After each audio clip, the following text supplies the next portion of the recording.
और बात महाराष्ट्र की करते हैं। महाराष्ट्र में बांग्लादेशी घुसपैठियों के खिलाफ एक्शन लगातार जारी है।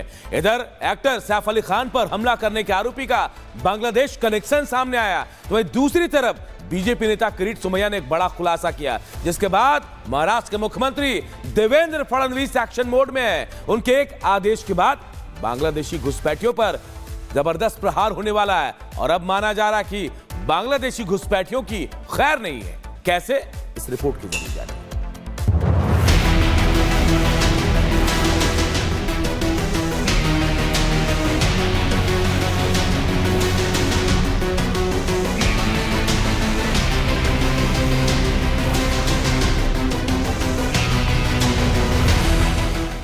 पुलिस के शिकंजे में ये वही शख्स है जिस पर फिल्म अभिनेता सैफ अली खान के घर में घुसकर हमला करने का आरोप है। आरोपी सैफ के घर कैसे पहुंचा, ये सवाल अब भी पुलिस को परेशान कर रहा है। लेकिन उससे भी बड़ा सवाल ये है कि बांग्लादेश का रहने वाला शरीफुल बिना किसी कागज, बिना किसी कानूनी अनुमति के भारत कैसे पहुंच गया। आरोपी शरीफुल से पूछताछ में हर रोज नए खुलासे हो रहे हैं। आरोपी ने पुलिस को बताया कि वो कैसे बांग्लादेश से घुसपैठ कर भारत की सीमा में दाखिल हुआ।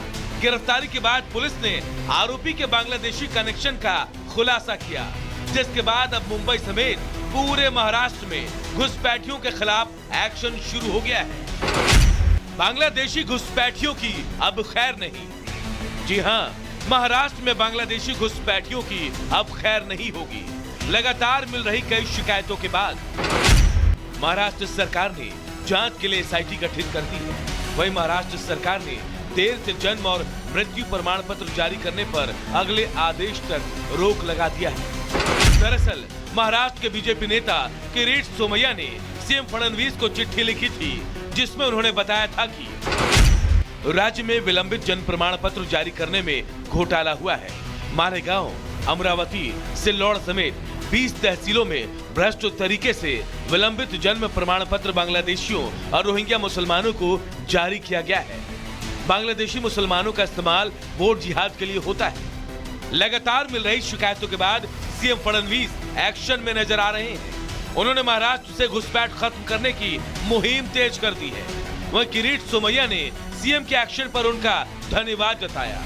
उन्होंने एक्स पर पोस्ट कर लिखा, बांग्लादेशी रोहिंग्या जन्म प्रमाण पत्र घोटाला में मुख्यमंत्री देवेंद्र फडणवीस को मेरी शिकायत का संज्ञान लेने और कलेक्टरों को तथाकथित जन्म प्रमाण पत्र के लिए विलंबित देरी से आवेदन जारी करने की प्रक्रिया रोकने के निर्देश जारी करने के लिए धन्यवाद देता हूँ। वहीं महाराष्ट्र एटीएस ने पूरे राज्य के अलग अलग हिस्सों से पिछले 1 महीने में अवैध रूप से रह रहे 60 बांग्लादेशियों को गिरफ्तार किया है।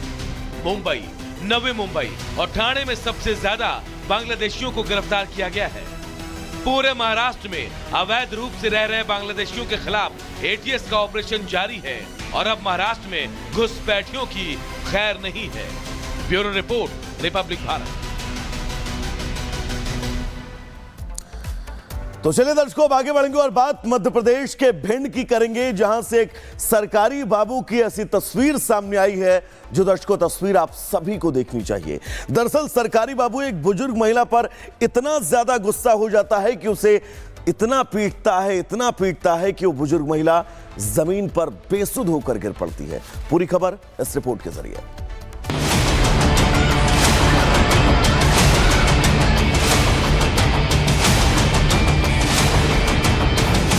बुजुर्ग की बेरहमी से पिटाई, क्लर्क की अकड़, बरसाएं थप्पड़। सरकारी दफ्तर में बाबू की दबंगई। तो देखा आपने, मामला मध्य प्रदेश के भिंड जिले का है, जहां एक सरकारी बाबू की दबंगई का वीडियो तेजी से सोशल मीडिया पर वायरल हो रहा है। वीडियो में सरकारी बाबू एक बुजुर्ग महिला को जूतों और थप्पड़ों से पीट रहे हैं।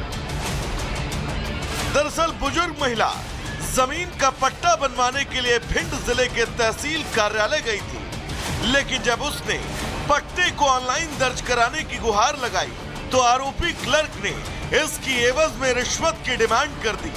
पीड़िता का आरोप है कि उसने 4 और लाभार्थियों के साथ मिलकर आरोपी को 10,000 रुपए की रिश्वत भी दी, लेकिन इसके बावजूद वो इन्हें यहाँ वहाँ दौड़ा रहा था। बहुत केस इनके बाबू ने इतना फायदा उठाया कि मुझे मारा है और मेरे सर में जूता मारा है। जमीन ऑनलाइन नहीं कर रहा है, हमने उसको पैसे दे चुके, रिश्वत दे चुके 10,000 रुपए, तो हम कहाँ से दे बार बार उसको रिश्वत? ये बताइए आप। तो रिश्वत मांग रहा था? रिश्वत मांग रहा था मेरे से। सरकारी बाबू को महिला का उसे टोकना इतना नागवार गुजरा कि उसने बुजुर्ग पर थप्पड़ों की बरसात कर दी।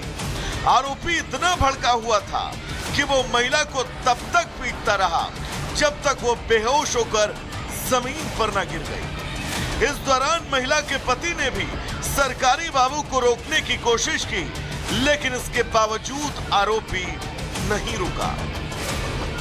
10,000 रुपया देगा ताकि बाद हम आज आए सब गन्ना गाली गलौज करो बाबू, गाली गलौज निकलो जन से हक्का मुक्की करी मैंने। इस घटना से तहसील कार्यालय में हंगामा मच गया और वहां भारी भीड़ इकट्ठा हो गई।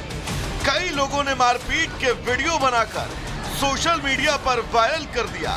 वहीं मामले की जानकारी मिलते ही पुलिस भी मौके पर पहुंची और बेहोश पड़ी महिला को जिला अस्पताल पहुंचाया गया। साथ ही आरोपी दबंग बाबू के खिलाफ कई धाराओं में मामला दर्ज कर लिया गया। तहसील परिषद की बात है, जानकारी मिली तो मैंने सरकारी गाड़ी यहाँ से महिला कांस्टेबल साहब भिजवाई गई थी और उस हॉस्पिटल में इलाज के लिए भिजवा दिया गया था। आगे अगर कुछ कंप्लेंट आती है तो उसमें उचित जांच करके कार्रवाई की। अब मामले का वीडियो वायरल होने के बाद प्रशासन भी एक्शन में आया और बुजुर्ग की बेरहमी से पिटाई करने वाले दबंगई क्लर्क पर गाज गिर गई। मामले को तूल पकड़ता देख प्रशासन ने आरोपी क्लर्क नवल किशोर गौड़ को सस्पेंड कर दिया। Bureau report, Republic Bharat. और अब आपको एक ऐसी तस्वीर दिखाते हैं जो आपके मन को विचलित कर सकती है। यह तस्वीर ग्वालियर से आई है, मध्य प्रदेश के ग्वालियर से, जहां एक बुजुर्ग मानसिक रूप से विक्षिप्त महिला और उसकी बेटी को दबंगों ने जमकर पीटा है। प्रॉपर्टी विवाद से जुड़ा पूरा मामला था, जहां विक्षिप्त महिला को दबंग विजय अग्रवाल ने और उसके गुर्गों ने जमकर पीटा, लेकिन इससे भी जब उनका मन नहीं भरा तो खंबे से बांधकर उनको पीटा गया है। हालांकि सूचना पाकर पुलिस भी मौके पर पहुंची, लेकिन तब तक दबंग इन्हें पीट कर वहां से जा चुके थे।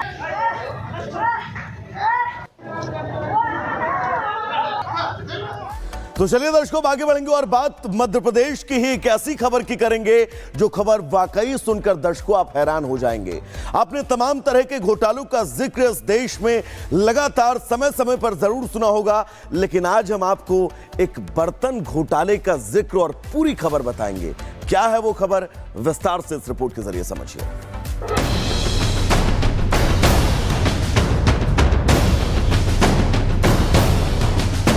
मध्य प्रदेश को यूं ही अजब गजब प्रदेश नहीं कहा जाता। इस अजब प्रदेश में गजब के किस्से आपको सुनने को मिलेंगे, लेकिन इस बार जो कारनामा यहाँ हुआ उसे सुनकर आप चौंक जाएंगे। पूरी खबर बताने से पहले हम आपसे पूछते हैं, ये चम्मच जो आपको नजर आ रहा है आपको क्या लग रहा है, कितने का होगा? अच्छा छोड़िए, ये बताइए आपने आज तक एक चम्मच कितने का खरीदा? हम चांदी के चम्मच की बात नहीं कर रहे, एक नॉर्मल चम्मच जो आपको आसपास की दुकान में मिल जाएगा, ठीक इसी चम्मच की तरह। जरा इस पर्ची को देखिए। दरअसल महिला बाल विकास विभाग ने बर्तन खरीदे हैं जिनकी कीमत जानकर आपके होश उड़ जाएंगे। ये जो चम्मच आपको नजर आ रहा है इसकी कीमत 810 रुपए है। एक नॉर्मल सा जग 1247 रुपए का है। मध्य प्रदेश के आंगनबाड़ियों में 5 करोड़ के चम्मच, सर्विंग चम्मच और जग खरीदे गए। मध्य प्रदेश के सिंगरौली से एक अजीब मामला सामने आया, जहां पर कि आंगनबाड़ियों में बर्तन भेजने के लिए बाकायदा टेंडर निकाला गया और टेंडर में जो कीमत लगाई गई वो चौंकाने वाली है। और इसी का रियलिटी चेक करने हम एक बर्तन की दुकान में आए हैं। रोशनपुर स्थित ये दुकान है, सबसे बड़ी दुकानों में से एक है, दरवेश बर्तन भंडार है ये। चूंकि सरकार ने जो टेंडर है उसमें एक चम्मच की कीमत 810 रुपए बताई है। और जो एक सब्जी परोसने वाला ये चमचा होता है इसकी करीब 1300, और ये जो जग है इसकी कीमत भी लगभग इतनी ही बताई है। कहते हैं अगर बच्चे चांदी के चम्मच से खाना खाएं तो ये उनके स्वास्थ्य के लिए अच्छा होता है। हमें भी कीमत सुनकर यही लग रहा था कि शायद ये चांदी के चम्मचों की कीमत होगी, मगर सच्चाई देखकर हम भी दंग रह गए। 1500 आंगनबाड़ी केंद्रों के लिए दरअसल खरीदारी की गई। पर्चे में एक चम्मच की कीमत 810 रुपए बताई गई। 46,500 चम्मचों की 3 करोड़ 76 रुपए कीमत बताई गई है। एक कड़छी की कीमत 1348 है और 6200 कड़छी 83 लाख रुपए में खरीदी गई। एक पानी पीने वाला जग 1247 रुपए का है तो 3100 जग करीब 38 लाख रुपए में खरीदे गए। हम भोपाल की ही एक बर्तन की दुकान पर पहुंचे, जहां हमने दुकानदार से कहा कि आपकी दुकान का सबसे अच्छा और सबसे महंगा